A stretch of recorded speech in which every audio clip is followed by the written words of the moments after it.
Un ancien commissaire européen à la justice, plus d'1 million d'euros de flux atypiques et une banque qui paye 1,6 million pour éviter les poursuites. Bienvenue dans ce décryptage express d'une affaire financière qui secoue sérieusement le système de contrôle bancaire. Cette simple phrase pose d'emblée des enjeux majeurs. Alors plongeons sans plus attendre au cœur de cette mécanique pour comprendre exactement ce qui est établi et ce qui ne l'est pas. Première étape, les faits du dossier. 1 038 991 euros et 35 centimes. Concrètement, c'est le montant total et très précis des flux financiers dits atypiques que la justice scrute à la loupe en ce moment. Et pour bien comprendre, on peut diviser cette somme impressionnante. D'un côté, on a 245 dépôts en liquide effectués entre 2001 et 2017 pour plus de 836 000 euros.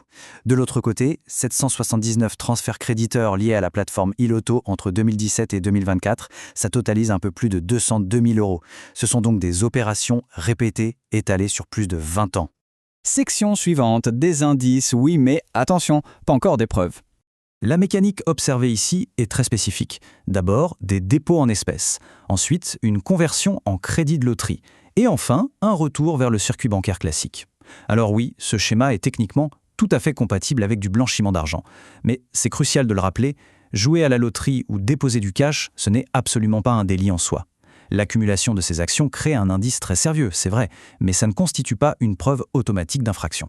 Face à ces indices, l'explication avancée par la défense, c'est celle de revenus privés, liés entre autres à des ventes d'œuvres d'art et d'antiquités. C'est une justification totalement légale, sauf que, lors d'une enquête financière de cette ampleur, cela exige une traçabilité absolument stricte. Il faut pouvoir fournir des factures, des dates précises, des acheteurs bien identifiés, et surtout, montrer une cohérence totale avec le patrimoine déclaré. Passons à un concept clé de cette affaire, la personne politiquement exposée. Ce qu'on appelle une personne politiquement exposée ou PPE, c'est une figure publique de haut rang. Et ce statut si particulier nécessite obligatoirement une vigilance bancaire renforcée. L'ancien commissaire européen dont on parle entre exactement dans cette catégorie. Conséquence directe, les banques ont l'obligation légale de vérifier l'origine du patrimoine de ces profils avec une attention redoublée. Et c'est justement là qu'on en arrive au rôle central de la banque ING. La banque ING a réglé ce qu'on appelle une transaction pénale d'un montant de 1,6 million d'euros. Le reproche qui lui est fait, tout simplement, de ne pas avoir signalé assez tôt ces opérations suspectes aux autorités financières. L'institution a donc accepté de payer cette somme considérable pour éteindre définitivement les poursuites qui la visaient. Mais attention, il faut être d'une précision absolue ici. Une transaction pénale n'est en aucun cas un verdict de culpabilité. ING n'a pas été condamné par un tribunal à l'issue d'un procès, pas du tout. C'est un accord amiable qui met fin à l'action publique, sans aucune reconnaissance formelle d'une quelconque infraction pénale. Avant-dernière partie, les faits établis face aux simples soupçons.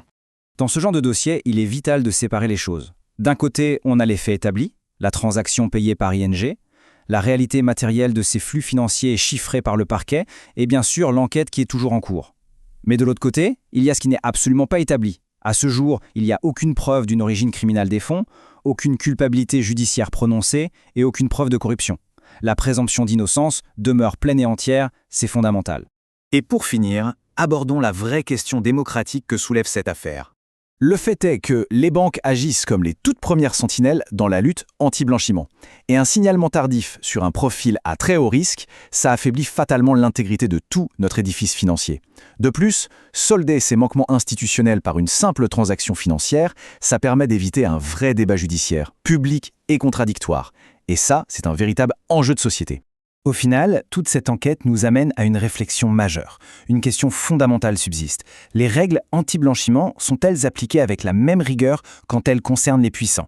C'est le véritable enjeu derrière ces chiffres et c'est la réflexion cruciale qu'il faut garder en tête pour bien comprendre les ramifications de ce dossier.